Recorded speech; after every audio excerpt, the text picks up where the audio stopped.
अस्सलामुअलैकुम। Straight talk में खुश आमदीद। आपके साथ मैं हूं आयशा बख्श। अप्रैल 2022 में इख्तिदार से महरूम होने से लेकर अब तक पाकिस्तान तहरीक इंसाफ ने हर तरह के सियासी, इंतखाबी, एहतजाजी, मुज़ाहमती, मुफाहमती, अदालती और कानूनी दाव पेच आजमा कर देख लिए।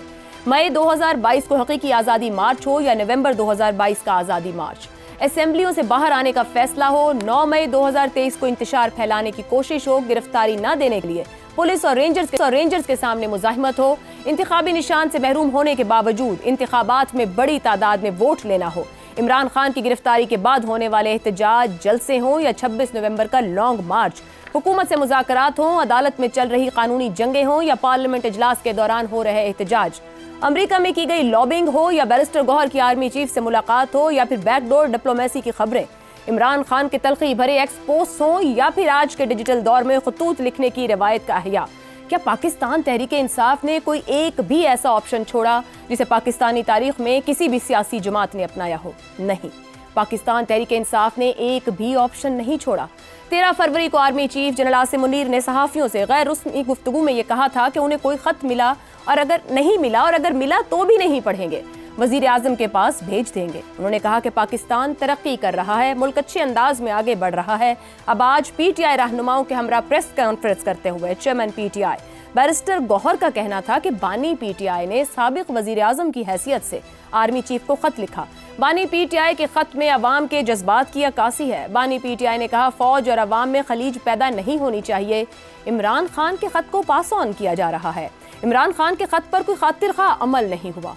अपोजिशन लीडर कौमी असेंबली उमर अयूब कहते हैं कि पाकिस्तान में आईन और कानून की बालादस्ती नहीं, पाकिस्तान में सरमायाकारी नहीं आ रही, पाकिस्तान में कारोबार ज़राअत का शोबा बंद पड़ा है, आपकी गाड़ी का इंजन बंद पड़ा है और आप कह रहे हैं मईशत चल रही है। शिबली फराज ने कहा हुक्मरान अवाम के मैंडेट से नहीं आए बल्कि बिठाए गए हैं। 8 फरवरी के बाद मुल्क में अदम इस्तेहकाम ने जन्म लिया, ऐसे लोग बिठाए गए जो बुरी तरह हारे हुए थे। मुल्क में इस वक्त आइन की खिलाफ वर्जी हो रही है। अवाम जानते हैं इकॉनमी की क्या सूरत हाल है। पीटीआई के रहनुमा किन बातों का जवाब दे रहे थे ये समझना बिल्कुल भी मुश्किल नहीं, मगर ये सारी सूरत हाल इमरान खान और पीटीआई को लेकर बुनियादी सवाल खड़ा कर रही है कि हर तरह की सियासी, इंतखाबी, एहतजाजी, मुज़ाहमती, मुफाहमती, अदालती और कानूनी हिकमत अमली अपनाने के बावजूद पीटीआई क्यों अपने बड़े मकासद हासिल नहीं कर पा रही? क्या कोई ऐसा ऑप्शन बाकी रह गया है जिसे अभी तक आजमाया ही ना गया हो, या फिर पीटीआई को किसी एक ही हिकमत अमली पर तसलसल काम करने की जरूरत है? और अगर ऐसा है तो वो कौन सी हिकमत अमली हो सकती है? इसी मामले पर प्रोग्राम के पहले हिस्से में गुफ्तगू करेंगे। पैनल में हमारे साथ हैं हसन निसार, शहजाद चौधरी, जैगम खान और रजा रूमी साहब। प्रोग्राम का सवाल आप सभी के लिए। अप्रैल 2022 ताहाल हर तरह की सियासी, इंतखाबी, एहतजाजी, मुज़ाहमती, मुफाहमती और कानूनी हिकमत अमली, नतीजा निदारद।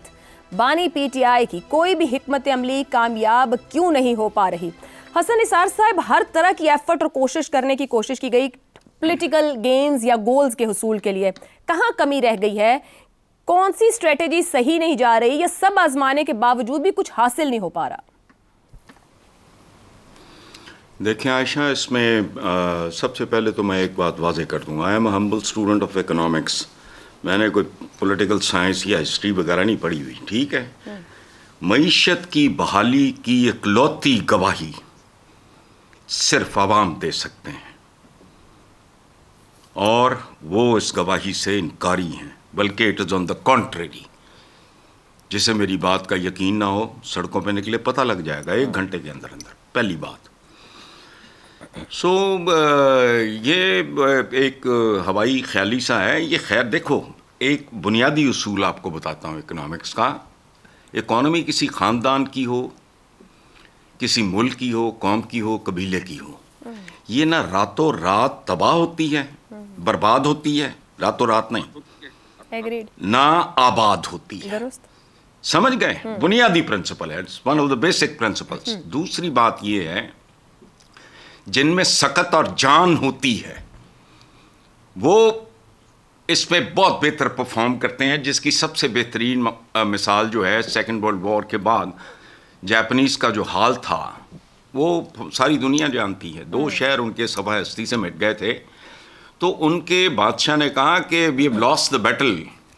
देखो किस बात से आगाज़ करता है वो बंदा, we have lost countryman, we have lost the battle, now throw the arms and pick up the tools and they recovered. और आज पूरी दुनिया उन्होंने आगे लगाई हुई है। सो इकोनॉमी वाली बात तो छोड़ो, ये झुंझुने। और वैसे भी मुश्ताक यूसुफी का बहुत मशहूर कॉल है कि एक होता है झूठ, एक होता है सफ़ेद झूठ, और एक होते हैं सरकारी आदाद शुमार। फन जो नादार तक नहीं पहुंचा, अपने मायार तक नहीं पहुंचा। गवर्नेंस दुनिया का सबसे बड़ा फन है। जब तक ये नीचे नहीं आए। आपने तकरीर का हवाला देके कहा थ्रो द आर्म्स एंड मुझे पहले बात, मुझे पीटीआई की पॉलिटिकल स्ट्रेटेजी पे आ जाए ना सर। यार मैं नहीं, आपने मईशत की बात की है, मेरे लिए दैट इज मोर इम्पोर्टेंट। मेरे सवाल में मईशत नहीं लिखा। आखिरी जुमला सुन लें जी। सुने, आपने अपनी तकरीर में फरमाया अभी कि हुकूमत ये कह रही है, कहानी है भी। मैंने बिल्कुल कहा है, हुकूमत ने क्या कहा है वो आखिरी बात सुने। हाँ जी। जो इंसानी तारीख का निचोड़ होते हैं, चंद जो मुहावरे होते हैं। मुहावरा है all is well that ends well. Allah करे जो कुछ हो मुल्क के अवाम के लिए बेहतर हो, क्योंकि मुल्क सिर्फ अवाम का नाम है। बेशक इदारे भी इसीलिए होते हैं कि मुल्क होता है, और मुल्क इसलिए होता है कि अवाम होते हैं। दुरुस्त। बस मैंने इतना ही कहना था। चलें जी। ज़ैगम साहब, अप्रैल 22 से अब तक की बात की जाए तो पीटीआई ने कई तरह की स्ट्रेटेजीज अपनाई। अगर हम अपनी तारीख पे नज़र डालें पाकिस्तान की, तो जितनी तरह की स्ट्रेटेजीज हम आज गौर भी कर रहे थे, इस पर काफ़ी डिस्कस कर रहे थे, हर तरह की स्ट्रेटेजी को अपनाने की कोशिश की गई। बात करें, मुज़ाकरात करें, जलसा करें, जुलूस करें, लोग इकट्ठे हों, एहतजाज करें, सोशल मीडिया का इस्तेमाल, सब कुछ। मगर कहीं भी जो हासिल करना चाह रहे हैं, जो ख्वाहिश रख रहे हैं, वो पूरी नहीं हो पा रही। आप क्या समझ रहे हैं कि कमी कहाँ रह गई, या ये नाकामी क्यों? किसे दा यार ना बिछड़े। जब से मुर्शिद का मुर्शिद रूठा है तो मुर्शिद के मसाइल ख़त्म नहीं हो रहे, और जब मुर्शिद रूठा तो हमारे मुर्शिद ने उसे मनाने की बजाय उसे मीर जाफ़िर और मीर सादिक बना दिया। आपको पता है, जब पहलवानों का अखाड़े में नाम बुलाया जाता है तो उस्ताद का नाम भी उनका साथ लिया जाता है। तो हमारा ये पहलवान वो है जिसने 15 साल एक उस्ताद के हाथ तरबियत हासिल की, उसने उसे बनाया, उसे खड़ा किया, और फिर एकदम मुझसे इतना झगड़ा कर लिया।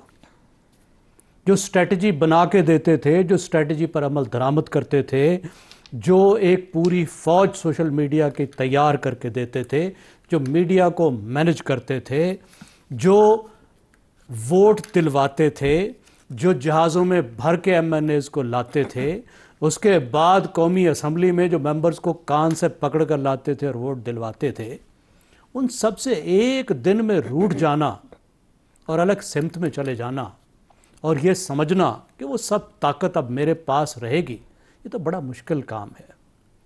इमरान खान की पहली गलती तो ये थी कि जब 1 पेज वाला सिस्टम बनाया जा रहा था तो उस वक्त वो समझ रहे थे कि इसके ऊपर मैं हूँ। हाइब्रिड सिस्टम का जो सीनियर पार्टनर है वो मैं हूँ, और बाकी जूनियर पार्टनर है और उनका काम है कि मेरी फर्माबरदारी करें। उन्हें यह अंदाज़ा नहीं था कि हाइब्रिड सिस्टम बनाने के लिए उनको इस्तेमाल किया जा रहा है। तो ये धोखा जिस दिन उनका ख़त्म हुआ, उस दिन के बाद से मामला ठीक नहीं हुए। उन्होंने तसादुम का रास्ता अपनाया है, और एक बुनियादी जो चीज़ जिनका उन्हें एहसास होना चाहिए था, जिसमें वो अपने बयानिए का शिकार हो गए कि वो एक सियासी जमात है, वो एक इनकलाबी तहरीक नहीं है। बहुत मकबूल सियासी जमात हैं, उसके सरबराह हैं, उनका जो अपना स्टाइल ऑफ पॉलिटिक्स है, जिसको डेमागॉग की सियासत कहते हैं, जिसमें वो इमोशंस को अपील करते हैं, रीजंस को कम अपील करते हैं, और फिर उसके साथ जो एक मुतल्लिका बात होती है जिसको कहते हैं स्ट्रॉन्ग मैन अप्रोच। एक स्ट्रॉन्ग मैन के तौर पर एक झगड़े वाला जो तर्ज होती है, जिसमें मुखालिफों का रगड़ा भी लगाया जाता है, उनसे झगड़ा भी किया जाता है, एक शदीद किस्म की जो रेटरिक है वो भी इस्तेमाल की जाती है, और इस तरह का तस्सुर दिया जाता है कि हम बाहर से हैं और हम अलीट पर हमला आवर हैं। लेकिन इससे पहले जो कुछ कर रहे थे वो तो अलीट के एक पार्ट के साथ मिलकर दूसरे अलीट के हिस्से को ज़ेरे नगी कर रहे थे ना। ऐसा तो नहीं था कि वो आउटसाइडर थे, वो तो अलीट के ताकतवर तरीन हिस्से के साथी थे। जो उन्होंने तासुर दिया था वो तासुर ही था, वो हकीकत नहीं थी। लेकिन शायद वो समझने लगे कि हकीकत यही है कि मैं वाकई आपका आउटसाइडर था और मैं पूरी एलीट के साथ लड़ रहा था। तो एलीट के एक कमज़ोर हिस्से के साथ लड़ रहे थे और उस लड़ाई में उसने उस हिस्से को और भी कमज़ोर बना दिया। कतई कलामी की मौजूद ज़ैगम साहब, तो क्या पीटीआई के पास अब भी किसी हिकमत अमली का ऑप्शन बचा है? कोई ऐसा पॉलिटिकल स्ट्रेटेजी कोई जो उन्होंने अब तक ना अडॉप्ट किया हो आपके ख्याल में, जिसको अडॉप्ट करना चाहिए? देखिए, जब तक किसी सियासतदान के पास फॉलोअर्स मौजूद हैं, जब तक किसी सियासी जमात की मकबूलियत मौजूद है, उसके पास 100 रास्ते मौजूद हैं। सियासतदान, सियासी जमात उस दिन हारती है जिस दिन लोग उसको छोड़ देते हैं। पीटीआई के पास बहुत बड़ा, जो सबसे बड़ा सरमाया है वो उसके फॉलोअर्स हैं और उसके साथ यूथ है। वो सबसे पॉपुलर पार्टी है, ये बहुत बड़ी स्ट्रेंथ है। क्यों नहीं कर सकते? एक ऐसी पार्टी जिसके साथ इतने लोग हों, उसको तो सोचना चाहिए कि उसके असल असेट्स क्या हैं। मैं यही तो अर्ज कर रहा हूं कि जो कुछ उन्होंने तरीकाकार अपनाया है और जो उनकी सोच है और जो स्टाइल है, वो उनके असल जो सरमाया उसकी नफी करती है, उसके साथ नहीं चलती। वो एक पुरअमन जमात है, बहुत बड़ी जमात है, करोड़ों लोग उनके साथ हैं। उन्हें वो स्ट्रेटजी अपनानी चाहिए जो इस हकीकत के साथ चले, जो उनकी असल स्ट्रेंथ के साथ चले।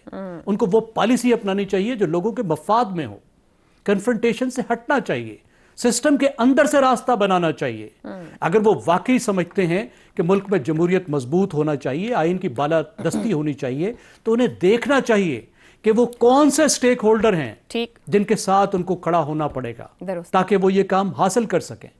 वो ये कर सकते हैं लेकिन करते हुए नजर नहीं आ रहे, बल्कि वो जो तरीकाकार अख्तियार कर रहे हैं उससे उनकी मंजिल दूर होती जा रही है और पाकिस्तान को भी नुकसान पहुंच रहा है और जमहूरियत को भी नुकसान पहुंच रहा है। पाकिस्तान और जमहूरियत को भी नुकसान पहुंचा, लेकिन कर सकते हैं। रज़ा रूमी साहब, ये जो हम डिफरेंट स्ट्रेटजीज की बात कर रहे हैं, पिछले 3 साल में पाकिस्तान तहरीक इंसाफ या इमरान खान ने बनाई, एक भी बड़ा मकसद हासिल नहीं कर सके। अब कहा जाए कि नाकिस हिकमत अमली है, क़यादत में तकसीम है, तफरीक है, डबल गेम्स हैं, या फिर इमरान खान सियासी सूरत हाल या जिसे ग्राउंड रियलिटी कहा जाए जो आज का मारूज है उसका इदराक ही नहीं कर पा रहे हैं। आयशा, देखिए, ऐसी बात है कि ये भी आपने बात ठीक की है कि ग्राउंड रियलिटी का इदराक नहीं कर पा रहे, लेकिन शायद ये मसला नहीं है। ग्राउंड रियलिटी का उनको भी बखूबी इल्म है और वो इसी ग्राउंड रियलिटी का हिस्सा हैं और रहे हैं। मगर ये कि इमरान खान भी उस सियासत के जवार भाटा से गुजर रहे हैं जिससे कि हमने देखा है कि दीगर पार्टीज और दीगर लीडर्स भी माजी में गुजरे हैं। अगर आपको याद हो तो मियां नवाज शरीफ जो हैं 1980 की दिहाई में, वो भी इसी तकरीबन इसी तरीके से इक़्तिदार की ऐवान तक पहुँचे। उनको भी एक सपोर्ट हासिल थी इस्टेब्लिशमेंट की, और फिर वो आपने देखा कि वज़ीर आला बने पंजाब के और फिर वज़ीर आज़म बने और फिर बाद में जेलों वगैरह में भी गए और फिर दोबारा वज़ीर आज़म बने और 3 बार वो बने वज़ीर आज़म। तो उनकी अगर आप स्टडी करें तो वो भी, उनका भी एक सियासी इर्तिका हुआ है। तो गालिबन इमरान खान साहब जो हैं वो भी इसी इर्तिका का हिस्सा हो रहे हैं, क्योंकि उनकी जो सियासत थी 2018 से पहले, जैसे कि ज़ैगम खान साहब ने वो जिक्र किया कि वो एक विलिंग पार्टनरशिप उन्होंने इख्तियार की इस्टेब्लिशमेंट के साथ और एक हाइब्रिड ऑर्डर जो है उसको तख्लीक किया या उसमें मदद की, या ये समझा कि वो ऐसे चला पाएंगे। गालिबन उनको जिस चीज़ का इल्म नहीं था या कम था वो पाकिस्तान की तारीख है। पाकिस्तान की तारीख यही हमें बताती है कि जब सियासी लीडर्स या पार्टीज़ जो हैं वो इस तरीके से इक़्तिदार हासिल करते हैं तो फिर वो उनको जो कुछ उनके साथ हो रहा है उसकी तैयारी भी करनी चाहिए, क्योंकि कभी भी हवा का रुख बदल सकता है ताकतवर हलकों में। और वही हुआ 2022 में। वही जो उनके लाने वाले थे या उनको चाहने वाले थे, उन्होंने उनका साथ छोड़ दिया। अब इसी चक्कर में वो पिछले 2-3 साल से वो और उनकी पार्टी कोशां हैं कि या तो दोबारा उनकी बातचीत हो, और बातचीत नहीं होती तो फिर अब उन्होंने डायरेक्टली एक हिकमत अमली इख्तियार की है कि अपने हमले वो शदीद तरीन कर दें मुक़्तदरा के ऊपर। और इस तनाव में, इस टेंशन में वो शायद ओवर एस्टिमेट कर रहे हैं अपनी ताकत जो है उनकी, सड़कों के ऊपर हो, अवाम में हो या सिस्टम के अंदर हो, वो ताकत का, क्योंकि देखिए मेच्योरिटी जो होती है पॉलिटिकल, उसमें यही होता है कि ना तो आप अपने आप को ओवर एस्टिमेट करें और ना ही अंडर एस्टिमेट करें। और गालिबन ये यहाँ पे यही हो रहा है कि बार बार उन्होंने ओवर एस्टिमेट किया। आपने तमाम ये हिकमत अमलियों का यहाँ जिक्र किया अपने इब्तदाइये में, उसमें सबसे बड़ी तो चीज़ ये देख लीजिए कि जो ख्याल रहा, एक थिंकिंग रही कि मईशत को अगर नुकसान पहुंचाया जाएगा या उसकी वजह से प्रेशर आएगा तो फिर इस्टेब्लिशमेंट अपना रवैया बदल लेगी। आपको याद है कि वो शौकत तरीन साहब ने एक उनकी ऑडियो लीक हुई थी जहां पर उन्होंने कहा कि जी IMF को खैबर पख्तूनख्वा की हुकूमत जो है उस प्रोग्राम को डिरेल करेगी। फिर उन्होंने IMF के दफ्तर के बाहर भी मुजाहरा किया। फिर ये काफ़ी अरसे से कहते आए हैं कि ज़र मुबादला ना भेजें, जो रेमिटेंसेज होते हैं बैरून मुल्क पाकिस्तानी, लेकिन वो भी नहीं सुन रहे, क्योंकि जारी बात है वो उन्होंने ये कहा था जी वो इस रेजीम को ना भेजें। तो वो लोग रेजीम को पैसे तो नहीं भेजते या इस हुकूमत को तो नहीं भेजते, वो तो अपने घरों में भेजते हैं। सो रज़ा साहब, उनके हाथ में क्या है इस वक्त? क्या स्ट्रेटेजी होनी चाहिए? क्या कर सकते हैं हसूल के लिए जो हासिल करना चाह रहे हैं? देखिए स्ट्रेटेजी दो ही होती है ना। एक तो ये होती है कि सड़कों के ऊपर आकर और एक जिसे कहते हैं इनकलाब की सूरत हाल बर्पा की जाए कि लाखों लोगों का हजूम जो है वो ओवरटेक कर ले रियासत को। गालिबन वो उनके दावे और रेटरिक तो ऐसा ही है, लेकिन वो नहीं हो पा रहा। वो भी आपने जिक्र कर दिया और बिल्कुल सही कहा कि वो नहीं हुआ नाकाम। तो फिर एक ही ऑप्शन बचता है और वो बचता है सियासी और जमहूरी अंदाज में अपनी दीगर सियासी पार्टियों से गुफ्तगू का सिलसिला आगे बढ़ाया जाए। उन पर शक, उन पर दुश्मन तराजी का जो पूरा सिलसिला है जो कि PTI की सियासत का खासा रहा है, उससे गुरेज किया जाए ताकि नए सियासी अलायंसेस बिल्ड अप हो सके। देखिए एक मैं आपको चीज बता दूं कि जब और मैं ये आखिरी बात कर रहा हूं कि जब बेनजीर भुट्टो थी ऑपोजिशन में जनरल ज़ियाउल हक के खिलाफ, और उस वक्त जो MRD की पहली वो अलायंस बना, फिर दूसरी मूवमेंट चली MRD की 83 और 86 में, तो उस वक्त के जो पाकिस्तान पीपल्स पार्टी के शदीद तरीन दुश्मनान थे सियासी, उनके साथ भी इत्तेहाद किया बेगम भुट्टो ने और बेनजीर भुट्टो शहीद ने, क्योंकि उस वक्त जरूरत थी एक जमहूरी इत्तेहाद बनाने की। वही असगर खान जो सियासत नामी रास्ता निकालने का है। दुरुस्त हो गया रज़ा साहब। शहजाद साहब, जो आज प्रेस कॉन्फ्रेंस की जिसमें चेयरमैन थे, सेक्रेटरी जनरल थे, फिर अपोजिशन लीडर कौमी असेंबली और सेनेट थे, उनकी एक एग्रेसिव बॉडी लैंग्वेज भी थी और जो लैंग्वेज भी इस्तेमाल की गई है। PTI लीडर्स हैं, जरूरत से ज्यादा मुजाहिमत दिखाने के असरात क्या हो सकते हैं या इससे क्या हासिल होगा? नहीं, वो तो एग्रेशन तो बड़ी देर से दिखा रहे हैं, हमेशा से दिखा रहे हैं। तो अभी तक तो जिसमें आपका सवाल है कि उससे कुछ हासिल कुछ नहीं हुआ, तो मेरा नहीं ख्याल कि ये एग्रेशन किसी सोच और समझ की जगह को भर सकती है। बहरहाल आपके सवाल में अच्छा सवाल है आपका, इस वजह से कि इसके अंदर जो चीजें आपने मेंशन की हैं 6-7, वो उनको जरूर हमें देखना चाहिए एक अमूमी तज्जिए से हटके। अमूमी तज्जिए में नुकसान ये होता है कि जब आप बातें करते हैं तो आप बहुत सारी ऐसी चीजें भी बीच में गर्दान कर जाते हैं, गिन जाते हैं, जिनका के गालिबन हकीकत से उतना ताल्लुक नहीं होता। आपने कहा कि एहतजाजी, मुज़ाहमती और मुफाहमती हिकमत अमली, बिल्कुल सही कहा। ये तीनों की तीनों इन्होंने कोशिश की और इससे काम नहीं बना। सियासी और इंतखाबी से अलबत्ता मैं थोड़ा सा आपसे डिफर करूंगा। उसमें तो मेरा ख्याल है कि 8 फरवरी का जो इलेक्शन था वो बड़ी हद तक, चाहे जिस वजह से भी, लेकिन उनको बहुत फायदा पहुंचा। उसके बाद की जो सियासत है उसके ऊपर सवाल जरूर उठाए जा सकते हैं। कानूनी की अभी तक उनकी बदकिस्मती से बारी नहीं आई कि कानूनी मामलात के अंदर उनके जो मुकदमे हैं उन पर या बहस है जो उनकी हिकमत अमली है उसकी बारी कब आएगी, वो अभी तक नहीं आई है। और उसकी वजह शायद हुकूमत, एक ऐसी हुकूमत जिसकी अपनी हिकमत अमली बहुत मजबूत और स्ट्रांग है, जिसने के कानूनी तौर पर लेजिस्लेटिवली इस चीज को ऐसे काउंटर किया है कि उनके हाथ से कानूनी मामला बड़ी हद तक चले गए हैं। तो इसमें क्रेडिट हुकूमत को जाता है, ना कि उनको आप आइडेंटिफाई कर सकते हैं। देखिए, हिकमत अमली किसी मकसद के लिए होती है ना, किसी हदफ को हासिल करने के लिए होती है, और हर दौर का हदफ डिफरेंट होगा। जो अप्रैल 22 का हदफ था उसका वो मुख्तलिफ होना चाहिए था PTI का, जो आज का हदफ है इलेक्शनों के बाद का वो मुख्तलिफ होना चाहिए। अगर आप एक ही हदफ के साथ चलते रहे तो ना उस वक्त बानी PTI जेल में था, आज तो बानी PTI जेल में है कुछ पिछले 18 महीने से, तो कुछ ना कुछ तो वहां पे फिर सियासत तो उन्होंने। शहजाद साहब, कतई कलामी की माजरत, एक सवाल करना चाहूंगी। अभी आपने कहा हर बार का हदफ मुख्तलिफ होना चाहिए, तो कहीं ऐसा तो नहीं कि हदफ मुस्तकिल एक ही है जिस बायस 8 फरवरी के इंतखाब भी PTI के हक में सॉलिडिफाई ना हो सके? नहीं, मेरा नहीं ख्याल कि हदफ वो वाला हदफ आप कह रही हैं। मैं तो जेन्युइन हदफ की बात कर रहा हूँ। आप पता नहीं किधर से किस हदफ को सामने रख के, सिवाय अपनी, हमें भी थोड़ा चाहिए अपनी नजरों को थोड़ा सा खोलें, अपनी सोच को खोलें। मामलात मुल्क के और कौम के हैं, ये खेल नहीं है एक इदारे और वेरी इंपॉर्टेंट पॉइंट कि ये खेल नहीं है, मामलात वाकई कौम और मुल्क के हैं। सियासी लीडर्स या सियासी जमातों को बढ़ के सोचना चाहिए। हाँ, मुझे जरा इससे बात कर लेने दीजिएगा। देखिए, दोनों पार्टीज, एक 40 साल पुरानी है, एक 60 साल पुरानी है। जब आप इतनी देर तक किसी पार्टी का हिस्सा रहते हैं जो 3-3, 4-4 मरतबा हुकूमतों में रह चुकी हैं, जिससे उनके मेंबरान को फवायद पहुंचे हैं सियासी मफादात से अलावा बाकी मफादात जो होते हैं, तो एक आपकी लिंकेज बन जाती है। जैसे कहते हैं ना कि आप पेवस्ता रहे शजर से उम्मीदें बाहर रख, वो उनके घरों में बाहर आ चुकी है, बहुत मरतबा आ चुकी है, इसलिए वो पेवस्ता है। एक सेंट्रल इथॉस होता है किसी भी सोच का, किसी फिक्र का, किसी नजरिए का। ये पार्टी तो 2013 के बाद सामने आई है, उससे पहले तो ये सिर्फ 1-2 लोग होते थे या 10-12 लोग होते थे।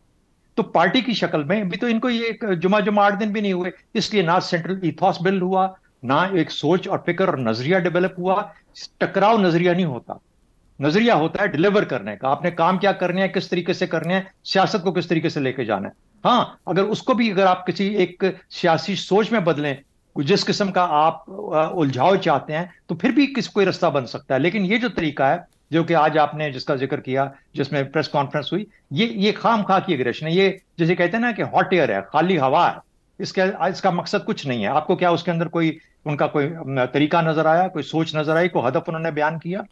चाहे यही हो कि हमने बानी पीटीआई को आजाद कराना है, बानी पीटीआई को आजाद कराना है, तो उसके लिए अपनी स्ट्रेटेजी को उनको क्लियर होना चाहिए। तो मेरा अपना ख्याल यह है कि एक ऐसी पार्टी जिसके अंदर वोटर तो बहुत हैं, सपोर्टर भी बहुत हैं, और उनका लीडर जो है वो भी बहुत मजबूत है, लेकिन इनके बीच में जो लोग हैं वो या तो सियासत समझते नहीं है, या इस काबिल नहीं है कि वो उस तल्लक को जो कि वोटर, सपोर्टर और अपने बड़े लीडर के साथ दरमियान में जो जोड़ के रखती है, वो कैपेबिलिटी इनके दरमियान नहीं है। और वो अक्ल और समझ और फहम, ये तो आपस में लड़ झगड़ रहे हैं।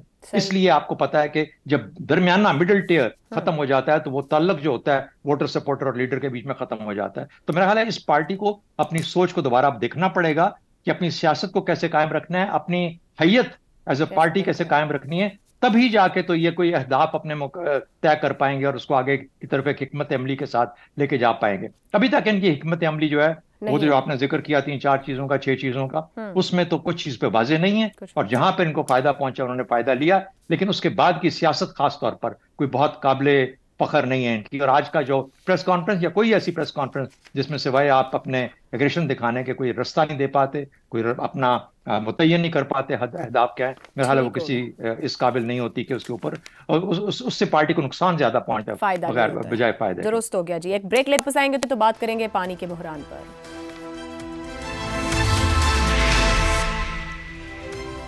दुनिया को लाहक 5 बड़े खतरात की फहरिस्त में पानी का बहरान भी शामिल है। बदकिस्मती से पाकिस्तान का शुमार उन ममालिक में किया जाता है जो सबसे ज्यादा पानी के मसाइल से मुतासर हैं।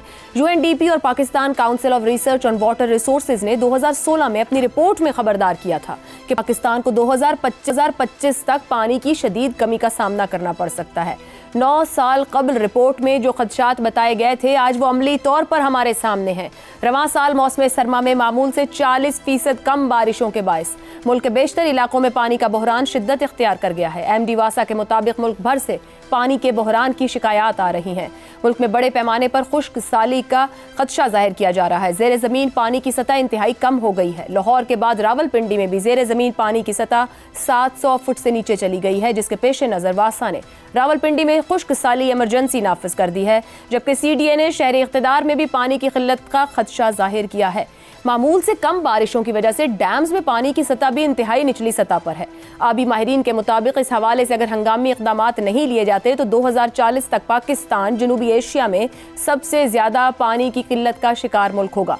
तहकीक के मुताबिक पाकिस्तान ने 2005 में पानी की कमी की रेड लाइन अबूर कर ली थी। पानी की मौजूदा सूरत हाल पर लाहौर हाई कोर्ट के हुक्म पर महकमा माहौलियात पंजाब ने पानी के गैर जरूरी इस्तेमाल की रोकथाम के लिए सख्त इक़दामात का ऐलान करते हुए घरों में गाड़ियां धोने, पाइप के इस्तेमाल करने और गैर कानूनी सर्विस स्टेशन के खिलाफ पाबंदी आयद कर दी है।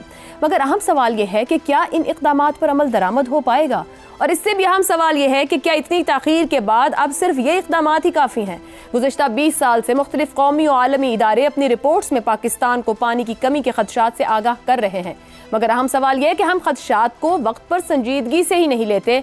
दुनिया भर में वाटर मैनेजमेंट प्लान्स बनाए जाते हैं, रिसर्चेज होती हैं, मगर हमारे यहाँ पानी जैसे बुनियादी मसाइल को भी सियासत की नज़र कर दिया जाता है। सवाल यह है कि अब प्लान और क्या होगा, कौन करेगा, कब करेगा, कैसे करेगा, ये अब भी हमारी तरजीहात में है या नहीं, इसी पर गुफ्तगू करेंगे। सवाल इस तरह से, मुल्क के बेशतर इलाकों में पानी का बहरान, पंजाब में सख्त इक़दामात, रावलपिंडी में एमरजेंसी नाफिज, खुश्क साली का खदशा, क्या हुकूमत के पास कोई ठोस हल मौजूद है? हसन निसार साहब, कोई हमारी तरजीह है, कोई प्लानिंग, कोई पॉलिसी होती है? हमने देखा कि कुदरती गैस यानी सुई गैस का भी किस तरीके से इस्तेमाल किया गया कि आज चूल्हे जलने से या जलाने से लोग बैठे हैं। अब पानी हमें वहाँ ले आया है, बड़े शहरों में कराची, लाहौर, इस्लामाबाद तो खरीद तक मामला पहुँच गया है। कोई प्लान है, कोई ठोस हल होगा हमारे पास? आयशा, आपने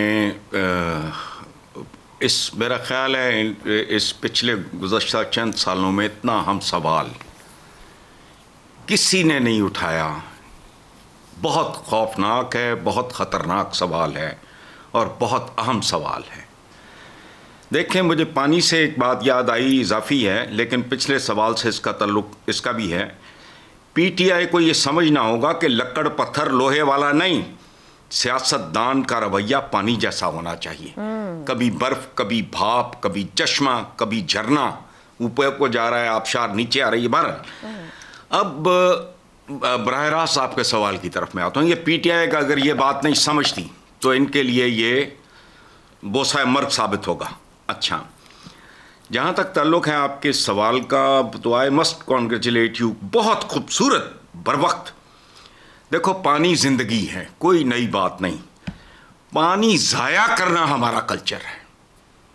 पानी ज़िंदगी है, इसको बर्बाद करना, इसकी तौहीन करना, इसको ज़ाया करना। अवाम को छोड़ो, नाम नेहाद पढ़े लिखे लोगों को भी रत्ती बराबर एहसास नहीं। मेरे यहाँ 2-3 झगड़े हो चुके हैं। मैंने कहा ऐसी तैसी तुम्हारी। टेरेस पे अच्छा खासा मुतमव्वल खाता पीता पढ़ा लिखा आदमी खड़ा है, नीचे ड्राइवर डंगरों की तरह पानी जाया कर रहा है, पाइप फेंक रहा है और उसके बाद गाड़ी खुश कर रहा है पानी। ये रवैया है। मैं खुद जानवरों की तरह ये काम करता रहा हूँ। चंद साल पहले तक एक प्रोग्राम देखा, उसमें कहा कि लोग ये सोच के वो टूटी खुली छोड़ देते हैं कि शेव करने में तो 5 मिनट ही लगने हैं। तो उन डॉक्टर साहब ने, वो पीटीवी का कोई प्रोग्राम था, उन डॉक्टर साहब ने कहा कि अगर इस तरह 2 लीटर पानी भी जाया हो और 2-3 करोड़ बंदा भी ये झक मार रहा हो, शर्म आई। उसके बाद मैंने एक छोटा सा प्याला रख लिया। मैं अपना बता रहा हूँ, एतराफ कर रहा हूँ। ये हमारे अंदर देखो, अब ये 10,000 जुर्माना नहीं सर, ये अमल दरामद भी कैसे होगा? सिर्फ एक लाहौर जैसे शहर की बात करें तो कैसे अमल दरामद होगा? यही ओ भाई, मैं इसी तरफ ही आ रहा हूं ना। ये अब रिसेंटली मैंने पढ़ा है कि जी 10,000 जुर्माना जो गाड़ियां धोएंगे, ये रॉटन। देखो, ये रवैया जुर्मानों से नहीं, ये रवैया आवाम की तरबियत से तब्दील होगा। मार्क माय वर्ड्स, वही होगा जिसका मैं खदशे का शिकार हूं। ये तरबियत से, सही तालीम और तरबियत हुक्मरानों के लिए अवाम की, डंगरों की आखिरी तरजीह भी नहीं है। इनको जाहिल रखना उनकी एक बहुत बड़ी जरूरत है। अच्छा, लेकिन बदकिस्मती ये है आयशा, मैं अपने सारे दोस्तों से दरख्वास्त करता हूं, इस बात पे गौर करें, इसका कोई नतीजा नहीं निकलेगा, क्योंकि तरबियत अवाम की, बेसमत अवाम की, अनपढ़ अवाम की तरबियत कोई स्विच ऑन स्विच ऑफ नहीं है। ये कोई मार्शल लॉ नहीं है आपने लगा दिया। सुन लो, ये एक तवील प्रोसेस है। सो मैं एक पाकिस्तानी के तौर पे खुद को डेंजर जोन में महसूस करता हूं। मेरा नहीं ख्याल कि कोई चीज इसका हल कर सकेगी। इसका कोई शॉर्टकट नहीं है। 77 साल जिनको तुमने जानवरों की तरह ट्रीट किया, वो जानवरों की तरह ही बिहेव करेंगे। इसका कोई तरीकाकार, कोई जुर्माने, खतरनाक, कोई जेल, ठीक हो गया, कुछ भी नहीं। ठीक, खतरनाक एनालिसिस है। इसका नतीजा 5 साल बाद अल्लाह ने अगर मुझे जिंदगी दी, मैं आपसे ठीक है। रजा रूमी साहब, यही कुछ होना। पंजाब 5 दरियाओं की सरजमीन है, खुश्क साली का शिकार होने लगी, दरिया खुश्क है, नहरें बंजर हैं, खेतों को देने को पानी नहीं, और अब पीने का पानी भी इस तरह हाथ से निकलेगा। इतनी बड़ी माहौलियाती तब्दीली का मुकाबला करने के लिए पंजाब हुकूमत तैयार है? आयशा, देखिए, पंजाब हुकूमत या कोई भी सूबाई हुकूमत हकीकत तो यह है कि तैयार नहीं है। उसकी वजह ये कि आपने खुद जिक्र किया, ये रिपोर्ट आज से तकरीबन 9-10 साल पहले ये रिपोर्ट आई थी और यही एक अलार्मी इसमें खबर दी गई थी। लेकिन उसके अलावा बहुत से शवाहिद मौजूद है। माहौलियाती तब्दीली आलमी सतह के ऊपर और जनूबी एशिया में एक हकीकत बन चुकी है। उसमें या तो जो मौसम जो है वो उनका पैटर्न जो है वो बिल्कुल ही इरेक्टिक हो जाता है और एक्सट्रीम हो जाता है। या तो बिल्कुल खुश्क साली होती है या फिर सैलाब आ जाते हैं, और वो जो एक वेदर पैटर्न्स हैं वो बदल रहे हैं आलमी तौर के ऊपर। पाकिस्तान दुनिया में उन ममालिक में शामिल है जो कि सबसे ज्यादा वल्नरेबल है क्लाइमेट चेंज या माहौलियाती तब्दीली के। और इसी वजह से ये जो पानी की खुशहाली का मसला है, इस्लामाबाद और रावलपिंडी में बारिश जो है वो बिल्कुल नहीं हुई काफी अरसे से, और बहुत से माहिरीन ये इसको क्लाइमेट चेंज से ही जोड़ते हैं। लेकिन उसके साथ साथ जो कुछ माहौलियाती सतह पे हो रहा है आलमी तौर के ऊपर, हमने भी कोई कसर नहीं छोड़ी। जिस तरीके से अर्बन मिसमैनेजमेंट रावलपिंडी और इस्लामाबाद में आपने देखा है कि जगह जगह हाउसिंग सोसाइटीज, और उनका सोचा नहीं जाता कि उनकी पानी कैसी होगी। ये ड्रिलिंग और बोरिंग जो होती है जिससे कि अब पानी निकाला जाता है ज़ेरे जमीन, वो मैं आज ही आदाद शुमार पढ़ा था कि वो उनमें इतना खतरनाक किस्म का इजाफा हो चुका है कि पहले जो चीज आपको कुछ फीट नीचे मिलती थी, अब वो 1990 में जो है वो 100 फीट नीचे पानी मिलता था। आज है तकरीबन 25-30 साल के बाद 700 फीट नीचे जाकर ज़ेरे जमीन पानी निकालना पड़ता है।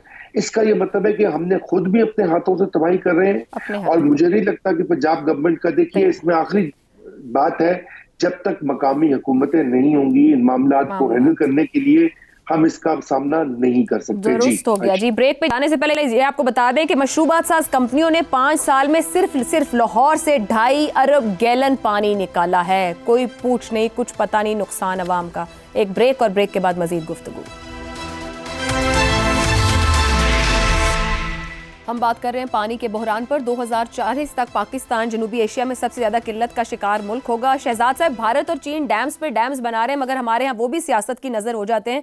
कोई हल, कोई तरीका है हमारे पास, प्लान है क्या?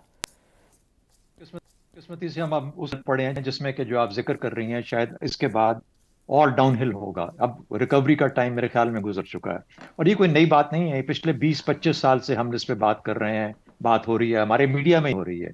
बहुत ज्यादा पानी के ऊपर, और पानी की कमी जिस तरीके से आने वाली है या जो आ चुकी है अब, तो इसके ऊपर। लेकिन हुकूमतें आती हैं, हुकूमतें जाती हैं, लेकिन इस तरफ हाथ कोई नहीं डालता। 2 डैम जो तरबेला और मंगला के बाद कालाबाग डैम का धचका था या उसके ना बनने का, वो जो एक प्रॉब्लम क्रिएट हो गया, एक तफावत क्रिएट हो गई आपस में, उसकी वजह से कालाबाग डैम ठप हो गया। ठप होने के बाद उसके बाद किसी ने बड़े डैम की तरफ कभी कोशिश भी नहीं की। भाषा, भुंजी, मोमंद, ये 3 हैं जो कि पिछले पता नहीं कितने सालों से एक प्लान के अंदर है, लेकिन उस पर कोई काम नहीं हो पा रहा। पाकिस्तान के पास इतना पैसा नहीं और कोई आपको देने के लिए तैयार नहीं। ये जो 2 डैम थे तरबेला और मंगला, ये तो किसी और ने बना दिए, अमेरिकनों ने आके और इटालियंस की मदद के साथ। लेकिन बाहर सूरत आज पाकिस्तान की मदद करने के लिए कोई तैयार नहीं है। दूसरी बात, हुकूमतें जो आती हैं वो ज़रात की तरफ ज्यादा ध्यान नहीं देती, वो ज़रात सेंसिटाइज नहीं है। जो एक हुकूमत है जो सेंसिटाइज है वो पाकिस्तान पीपल्स पार्टी की है, लेकिन वो पानी के मामले में मार खा जाती है कि वो डाउन स्ट्रीम पानी से इंडस में तो देखती है सिंध के लिए, लेकिन अपस्ट्रीम जो है सिंध के ऊपर वो नहीं देखती। इस वजह से कोई रिजर्वायर नहीं बन पाता, और उनका प्लान कोई ऐसा नहीं होता जो कि लॉन्ग टर्म ज़रात के लिए, पूरे मुल्क की ज़रात के लिए फायदेमंद हो। सिर्फ कीमतें सेट करने से गंदम की या गन्ने की आप ज़रात को सर्वाइव नहीं करा सकते।